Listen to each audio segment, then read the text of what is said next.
Welcome to the Global Gaming Business Podcast. Today's podcast is sponsored by Pavilion Payments, which empowers gaming institutions to create an enhanced patron experience with a complete suite of integrated payment solutions that enable safe, secure, and trusted cash access at the cage, on the casino floor, or online. Learn more at pavilionpayments.com. I'm Roger Gros, the publisher of GGB, and this week we speak with Jay Snowden, the president of Penn Entertainment, about the company's recent launch of ESPN Bet with the legendary media company, as well as the shape of its land-based casinos. Penn Entertainment has had a big year. The company appears to have hit a home run with its joint venture with ESPN to launch the ESPN Bet sportsbook. Right out of the gate, ESPN Bet is challenging longtime online sportsbooks for the third place behind DraftKings and FanDuel. In an exclusive interview with GGB, Penn President Jay Snowden reveals how the deal came together and what to expect as the app gets refined and improved. He also talks about the bricks-and-mortar properties and explains where the company is strongest. He also explains the strategy Penn is planning to make sure that its iGaming and sports betting players are also visiting the land-based properties. He spoke with me during the East Coast Gaming Congress at the Hard Rock in Atlantic City in April. Jay, it's really good to see you here at the East Coast Gaming Congress. Thanks for taking the time. Always a pleasure to hang out with you, Roger. Yeah. So I want to get to what you talked about today. It was really interesting about AI and how the threats and the advantages that you have. But I want to just start with the land-based casinos first. I mean, you're one of the largest casino companies in the industry with 43 casinos across the land. Do you consider any one of them your flagship? It's an interesting question. I think for a lot of companies, our competitors, the answer is more obvious. Mm-hmm. You know, Caesar's Palace for Caesars, and you know, whether it's Bellagio or MGM for MGM. And for us, because we don't have that, you know, Las Vegas Strip prime location asset, but we've got all of these amazing properties across the country. The only one we have here in Las Vegas is a beautiful, beautiful property, M Resort, as you know. But I don't know if I would say we have a flagship. Our larger properties would be our LaBerge Lake Charles property, 1,000-room, beautiful resort, M Resort here. We just broke ground on another 400-room hotel, so we'll have 800 rooms and all the other amenities there. So those are probably the two largest. And then, of course, we just broke ground with our first hotel at our Hollywood Columbus property, which is one of our most successful and largest as well. I interviewed Richard St. Jean when he was there years ago, and a beautiful property without a hotel. So now that you're having a hotel, it's going to be really special, I think. Absolutely. That's a property that has needed a hotel really since the day we opened, and for a long conversation, not worth going through now. We couldn't really do it because of the lease structure we had with our landlord, but we were able to get that cleaned up with GLPI, and that allowed us to break ground on this hotel for Columbus that should be open in very late 25 or early 26. Sure.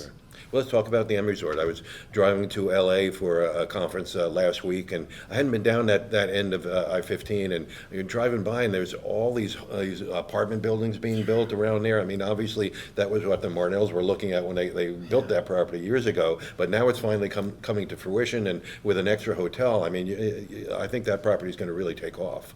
You're exactly right. You really see it when you're flying into Las Vegas from Southern California, and you're coming in from the south or southwest, and you see rooftops that are not just new, but also continuing to be built in that part of the valley. So, you know, we're staying ahead of that. Obviously, there's always competitive dynamics in the valley. Durango Red Rock Resorts just opened, beautiful property. I think they just nailed it. I was saying to my wife, we live in Boston, but I was saying to my wife Shannon when I talked to her after I walked through Durango, it's the first time I've ever walked through a casino that it feels like a woman did the design. In all the right ways, right? Exactly. The colors, the natural light, the floor-to-ceiling glass. It's really, I think Red Rock nailed that one. But we're at M Resort. You know, we've got a great property. We just broke ground, as we talked about, with another hotel, and the rooftops are continuing to go up, and the property's doing great. Our general manager there, Hussein Marous, does an excellent job on that property. No question. And I think it's always interesting because it's right close to the Raiders' practice facility, so it's kind of the home base for the Raiders football team. They've been incredible partners, and as you said, their practice facility, you could literally throw a football to. No pun intended, but you could. And it's interesting because we have a commitment. We are the official hotel of the Las Vegas Raiders, and they have a commitment per year of how many rooms, and they exceed it every year because Sure. they've fallen in love Yeah. with the property. So the relationship has been so good. We really, I think, showcase and represent their brand the way they want it represented and Yeah. showcased. When you walk inside M, it feels like we are part of the Raider family. Sure, right. And again, Yeah. our general manager there just executes fantastic. Sure. So let's talk about Louisiana. You've got that beautiful property there. You also have it in Baton Rouge, and also gorgeous property that you built that from scratch by yourself. So how are those properties performing down there? Louisiana has been a real stellar market for us. We have some premier assets, as you mentioned. The other one in that market that is a great asset is the Margaritaville property, which Right, we acquired. sure. Okay, right, So yeah. two of those were built ground up. One was done through acquisition. Right. And all three of those are best in market, best in class. Obviously, we compete very closely with Golden Nugget and Lake Right. Charles. It's kind of one Sure, month they're right. ahead, the Yeah. next month we're ahead, Yeah. and we have a friendly, good, competitive relationship. Tillman and I are friends. Yeah. And our Baton Rouge property is a absolute gem Sure, in that yeah. market. There is new supply there, and they're actually doing quite well, the old Hollywood property there. But we feel like we're positioned for the long term to be the market leader in Sure. Baton Rouge, and then same thing in Bossier City with the Margaritaville property. And the sports betting was just legalized last year, so that's probably going pretty well. Yeah, we're really excited about the impact that sports betting has on our entire ecosystem, right? So if you offer a retail sports book on NFL season, college game day on Saturday, and NFL on Sunday, you get a lot of new, younger male and females coming through maybe to watch and bet on a game. Right. And then they curious, how do you play blackjack? Sure. How do you play roulette? And so it's really interesting. We've actually put our gaming product closer and closer to those sports books and sports bars. Sure. And we've seen great utilization as people are looking to just have some fun beyond watching the game. Right. And I think now that they've been introduced to different forms of the casino experience, they're coming back more frequently, even when not just to watch a game or bet on sports. Sure.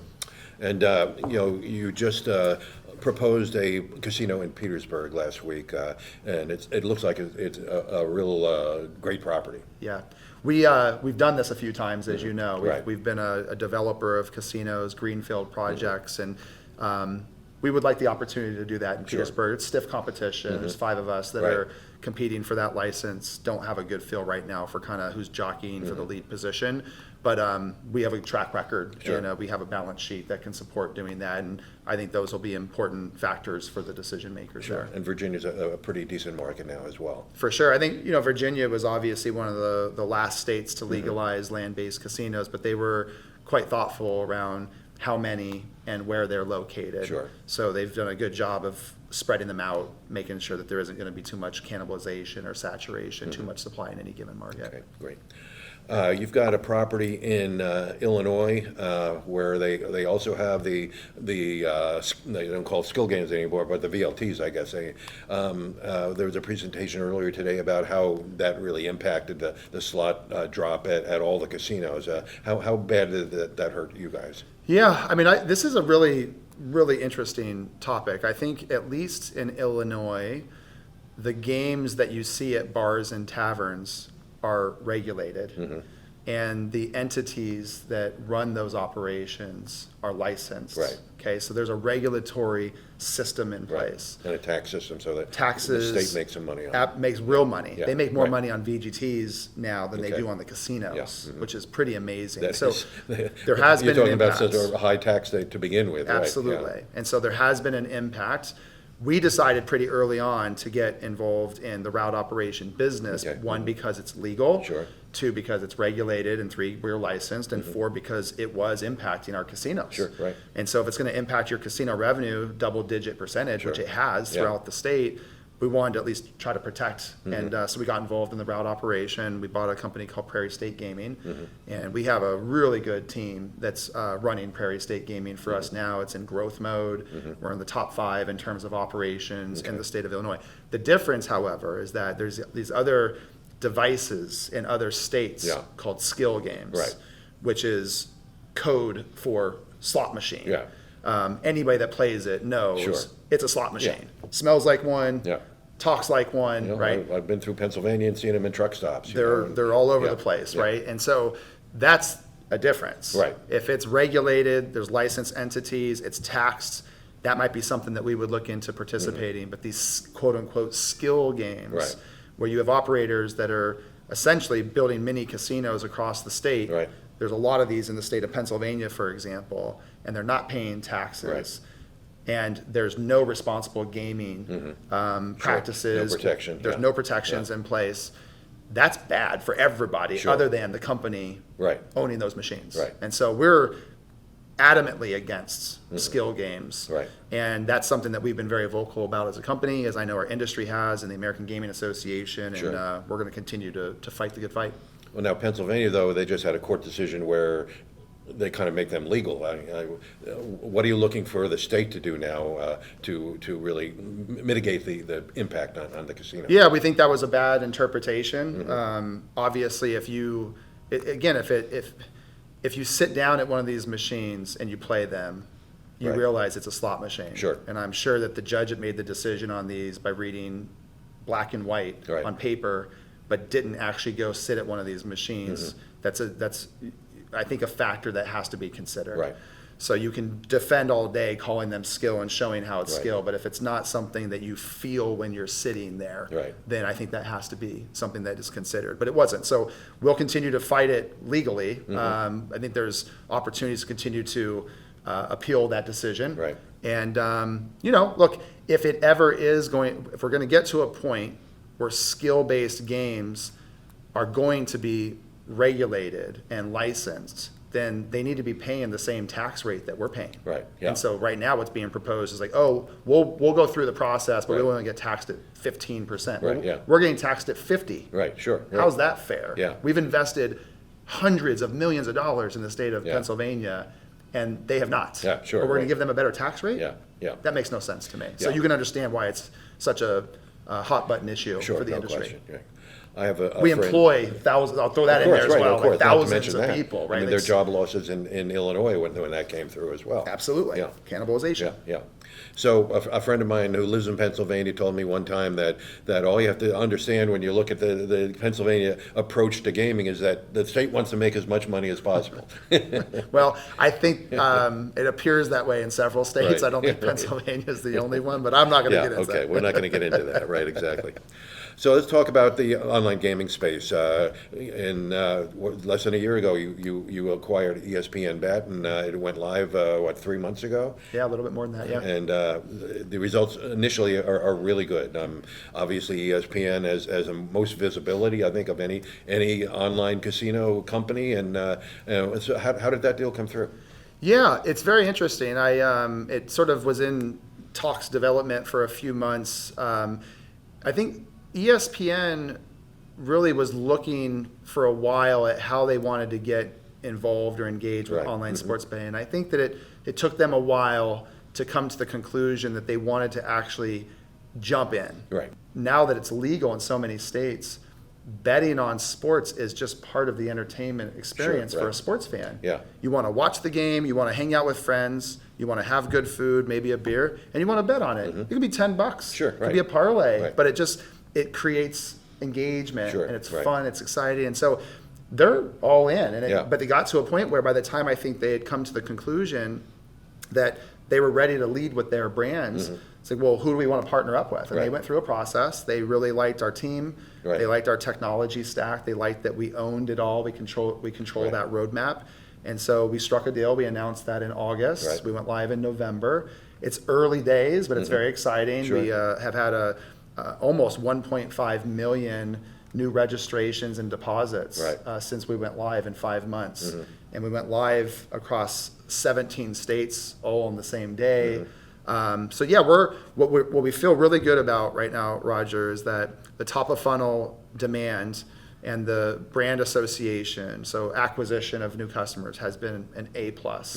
And their engagement with us, I would say, has been a solid B+ in terms of how often they come back. The thing that we have to get better at is making sure that our product offering, two areas. Product offering as it relates to parlays. They're so popular now. You and I have been around doing this a long time. Parlays were the sucker bet when we were younger. You just bet money line or point spread. Well, now not only, it still is a high hold game, but it's what the consumer wants. Yeah, sure. And there's all these sophisticated ways to bet on player props, betting parlays within the same game versus just multiple games. So our offering today, I would say, is good, but it needs to be great. And so we got to get to parity with the other top players like a DraftKings or a FanDuel. By this upcoming football season, week 1, we plan to get much closer to parity. Yeah. And then re-engage with customers that maybe saw the app the first time, played it a little bit, and then said, I'll wait for some of the features to improve. Yeah. We'll be ready this football season for that. And I think that we can continue to see, starting football season, market share continue to grow again. Okay, good.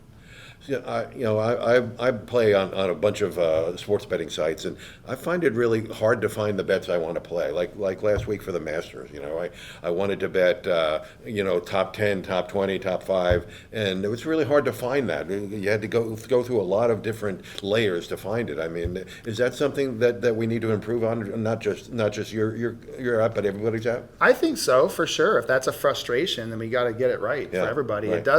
It does sort of dovetail into what I just presented on, which is artificial intelligence. Right. And I think it's a provocative topic, it's a hot topic, it's a scary topic, and it's an exciting topic. Yeah. And the ways that it's exciting is exactly what you said. With artificial intelligence, we know that Roger likes to bet on the app, for big events. Right. And so when he comes on the app right the day before the Masters, chances are it's for the Masters because we knew last year you did it. And we want to have the bets that you like in front of you, front and center on that home screen. Yeah. And I think that's coming soon. That's not like crazy talk 3 years from now. Right. I think we can be doing that from a CRM perspective, using generative AI tools. Those are things we're going to be able to do in the next 12, 15, 18 months. Right, okay.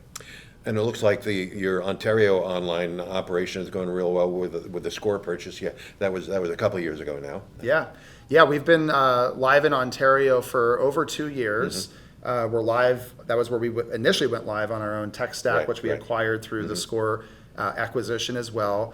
We've been right around double-digit market share there since the day we launched to where we are now, both in online sports betting and online casino. And the thing that we have done, I think, really, really well there, and that we're going to be soon with ESPN, I'll get into that in a second, is on the deep integrations between the Score Media app and the Score Bet, the betting app, to where if you're in the media app, we make it really easy for you to understand what your betting options are, to the point where you can even complete a bet slip of the bets you want.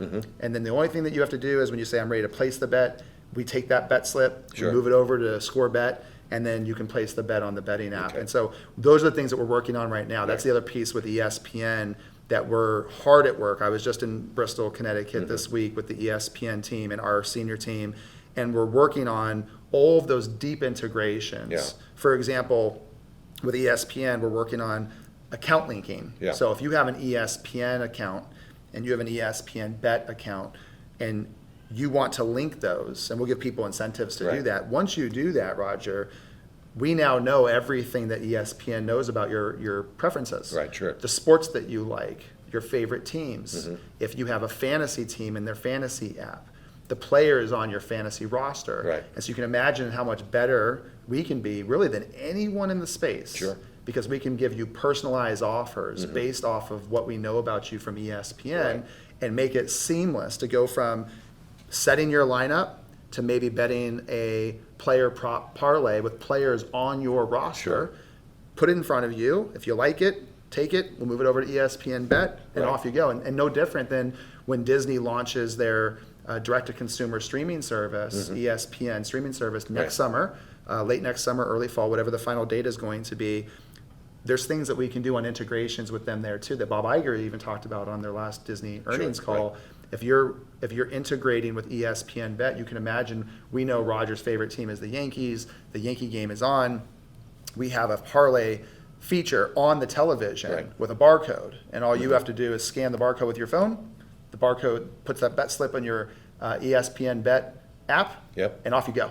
So there's a lot of exciting things, and to me, it's like we have to get our products as close to parity as quickly as possible so we can start to work on all these. Well, we are working on them in parallel, but in terms of the leapfrog opportunities, it's going to be all these exciting deep integrations that we can do. And our partners at ESPN have been incredible, and they're as excited about this as we are. Yeah. Because they understand absolutely, sports betting does drive engagement. Right. And so if you're ESPN, it's not just about the betting. It's the fact that when people do place bets on games, they're more engaged. They'll stay up and watch the whole game instead of turning it off at halftime. Well, if they're watching the whole game, then that's good for advertising dollars, more eyeballs. Course, and so throughout their whole ecosystem, that's part of why this partnership is so powerful, because ESPN Bet being successful is great for Penn, and it's also great for ESPN. Great. So tell me how iCasino plays into this. Obviously, you have a great internet casino that is very successful. I've had one. So how are you going to migrate players from ESPN, Bet ESPN to your online casino? Yeah, it's actually a couple of things about that. So in the states where iCasino is legal, so let's take New Jersey, West Virginia, Pennsylvania, Michigan, West Virginia, Michigan, any of those four, the way it would work, Roger, is that if you're within ESPN Bet and you want to play blackjack, we have a casino tab inside of ESPN Bet. Okay. So you don't even have to go out, come back in. What we haven't done yet as a company, because that's worked out really well, you can imagine how much more effective you can be in cross-selling. Sure. Right. It's halftime of the game that you bet on. Right. Hey, here's a free $5 bet in blackjack. Right. Go give it a shot.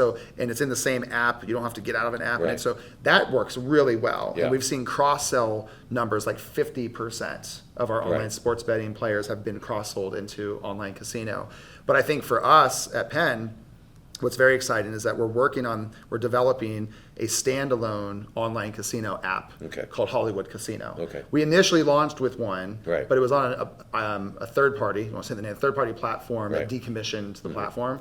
So we now have our own technology stack. So we're building out our own iCasino. We'll have that live in the next 12 months, hopefully before the end of the year, if not first quarter of 25.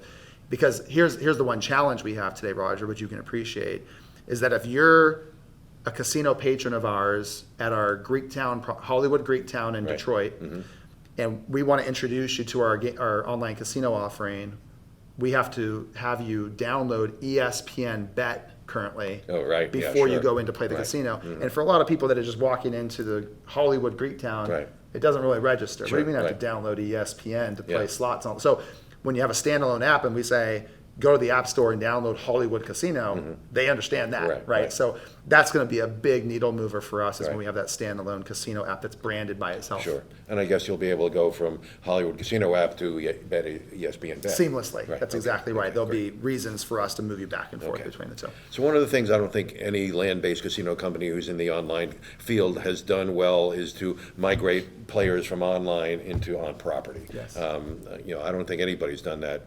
even close to being done well. Yeah. Are you thinking about that? We are a lot. We actually talked about this on our last earnings call because with the early success of ESPN Bet from an acquisition standpoint, we had over 1 million new users sign up and come through our ecosystem in the first 2 months after we went live. One of the things that we found is, I believe the number was 33% of those million users live within 50 miles of one of our brick and mortar properties. Right. Yeah. So what an amazing cross-sell opportunity. We've already started testing new offers to those players to visit our properties in Pennsylvania. What we're finding, not surprisingly, is that most of them, if their average wager on the sports book is, call it $10, when they come to the casino, because maybe it's more of a trip, it's an experience, maybe stay the night, restaurants, that the spend level is like 7 or 8 times higher than it is online. So it's a big initiative for us. Absolutely. We call it omni-channel. Other companies have different names for it, but that's ultimately, because we talked about each of the different parts of our businesses, but you're asking the right question here at the end, which is what do you do with all of this information, all of this data, customer data you have? And I get excited about how AI can help us better understand preferences so that we can become more proactive, anticipatory, and personalized with our offers to our end user. Like the example you gave on the Masters. We know Roger loves the Masters, so we're going to hit him with an offer 2 days before, set up the home screen just the way he likes it, and then we're going to send you an offer to go to the steakhouse the following weekend because we know you like to visit the casino. So we do that. We do that the best way we can today, mostly through human analysis. And AI can be scary, but it can also be pretty exciting because there's a lot of tasks that we do as humans that computers can just do faster. Sure, right. And I think this is an example of we're going to be able to get the offers that our online-only customers want in front of them to properly incentivize them to make a visit to a casino and make sure that they have a great experience. Great.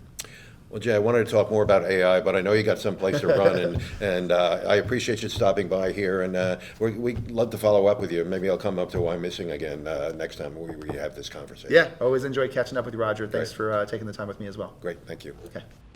Thanks for joining us on the GGB Podcast, sponsored by Pavilion Payments, the industry's leading cashless payment provider. To learn more about the topics discussed today and all the important issues in gaming, check out Global Gaming Business Magazine. For a free virtual copy of the magazine, subscribe at ggbmagazine.com. To stay current with the weekly news of the gaming industry, subscribe to ggbnews.com. Use the coupon code GGB180 for a free subscription. Don't miss a single episode of the GGB Podcast. Subscribe on Amazon, Spotify, and Apple Podcasts today. So we'll see you next time on the GGB Podcast.